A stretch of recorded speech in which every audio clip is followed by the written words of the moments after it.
अगर आप डायबिटिक हैं या आपके कोई क्लोज वन डायबिटिक हैं तो ये एक ऐसी टिप है जो आपको अपनी लाइफ में ज़रूर इंक्लूड करनी चाहिए कुछ भी खाने से पहले, और वो है जीआई इंडेक्स फूड का। फूड का जीआई इंडेक्स और ग्लाइसीमिक इंडेक्स एक ऐसी वैल्यू है जो कि हर फूड को दी गई है बेस्ड अपॉन वो कितनी देर में हमारी ब्लड ग्लूकोज लेवल इंक्रीज करता है।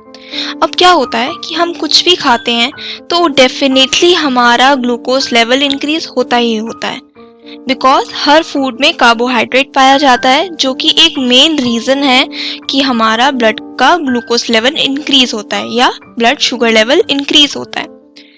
इसीलिए जब भी आपने शुगर टेस्ट कराया होगा तो आपने ज़रूर देखा होगा कि दो तरह के टेस्ट होते हैं। एक, हमने खाने के बाद हमारी शुगर कितनी आई, और खाने से पहले की शुगर हमारी कितनी आई। क्यों? क्योंकि खाने के बाद हमारा ब्लड शुगर लेवल इंक्रीज होता ही होता है।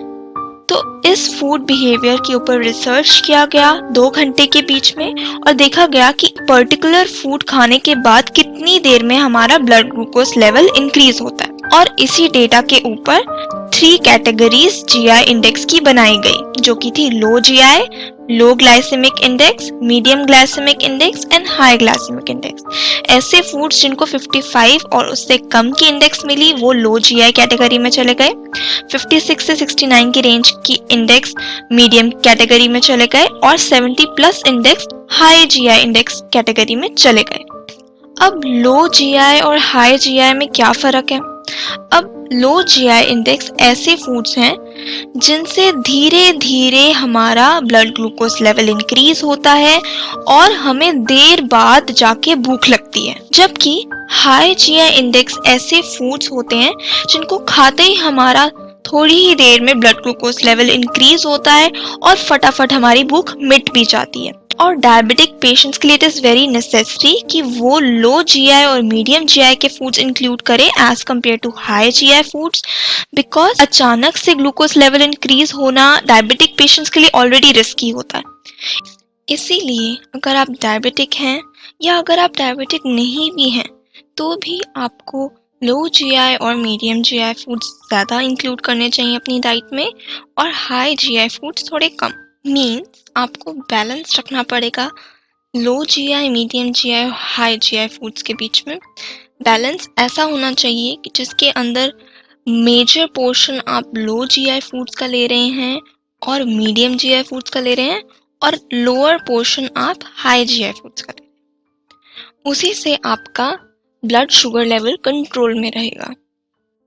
अब हम गो थ्रू करते हैं ऐसे कौन से फूड्स हैं जिनको लो ग्लाइसेमिक इंडेक्स दिया गया है, मीडियम ग्लाइसेमिक इंडेक्स दिया गया है और हाई ग्लाइसेमिक इंडेक्स दिया गया है।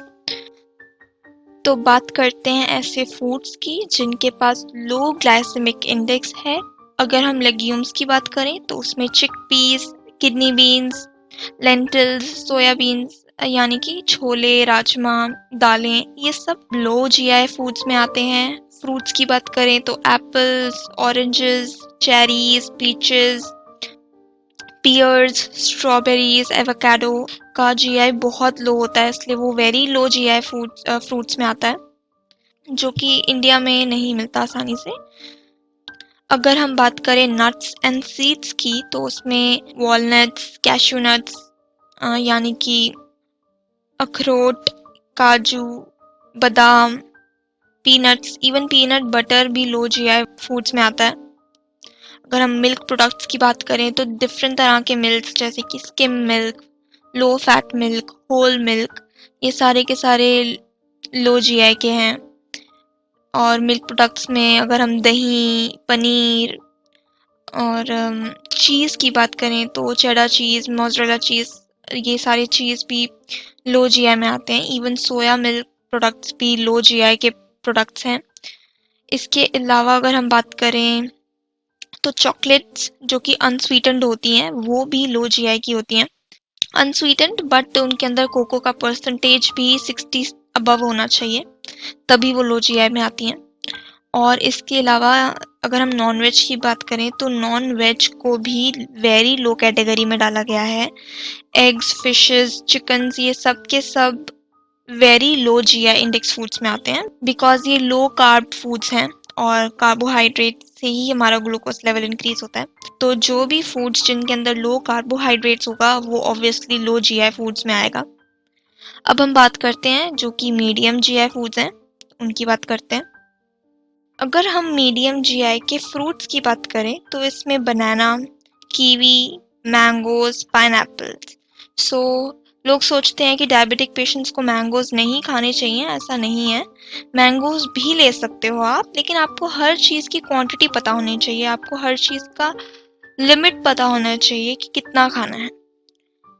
अगर बात करें नूडल्स की तो नूडल्स भी मीडियम जीआई में आते हैं। पास्ता, स्पेगेटी, पॉपकॉर्न्स, ये सारे के सारे मीडियम जीआई कैटेगरी में आते हैं। अगर राइस की बात करें तो ब्राउन राइस इज़ हेल्दियर और उसका जीआई भी लोअर होता है as compare to white rice. तो ब्राउन राइस और basmati rice are included in the medium GI category, जबकि वाइट राइस हाई जीआई में आता है। तो चपातीस भी मीडियम जीआई की हैं, तो आप ज़्यादा से ज़्यादा चपातीस लिया करें as compare to white rice. Brown rice is much healthier, तो ब्राउन राइस का टेस्ट लोगों को पसंद नहीं आता है, बट ब्राउन राइस ऑल्टरनेटिव्स के कंपैरेटिवली बेटर है। टेस्ट को हमेशा आगे नहीं रखना चाहिए। वैसे ही सिमिलरली अगर हम ब्रेड्स की बात करें तो ब्राउन ब्रेड्स और whole grain breads are much healthier और उनका जीआई भी मीडियम रेंज में आता है, जबकि वाइट ब्रेड हाई जीआई में आती है। और अगर हम आइसक्रीम्स की बात करें तो वो भी मीडियम जीआई कैटेगरी में आते हैं एज पर द रिसर्च। अब बात करते हैं ऐसे फूड्स की जो कि हाई जीआई फूड्स हैं। हाई जीआई फूड्स में हमारा वाटरमेलन आता है, जो कि तरबूज होता है, और potatoes specially the baked one, और फ्रेंच फ्राइज भी, और डोनट्स, वॉफल्स, जैसे बताया कि वाइट ब्रेड, वाइट राइस, ये भी, और कॉर्नफ्लेक्स और ओट्स भी। हम मानते हैं कि ये बहुत हेल्दी होते हैं, हेल्दी तो होते हैं, बट डायबिटिक पेशेंट्स के लिए इतने हेल्दी नहीं होते हैं कॉर्नफ्लेक्स और ओट्स, बिकॉज ये एकदम से भूख मिटा देंगे और एकदम से आपका शुगर लेवल भी इंक्रीज कर देंगे। तो ये तो बात हो गई हाई जीआई की। अब एक बार हम समरी ले लेते हैं। तो जो भी इस वीडियो में हमने बात की कि कौन से फूड्स किस कैटेगरी में आते हैं, उनका एक टेबल यहाँ पे बना दिया गया है, आप देख सकते हैं। इसके अलावा अगर आप जानना चाहते हैं कि किसी फूड का क्या जीआई इंडेक्स है, तो आप उसे ऑनलाइन सर्च कर सकते हैं। खाने से पहले हमेशा ये देखना चाहिए कि वो किस कैटेगरी में आता है, और अगर आपको वो ऑनलाइन नहीं मिलता तो आप कमेंट सेक्शन में उस फूड का नाम डाल सकते हैं and we will answer for you. Thanks for watching.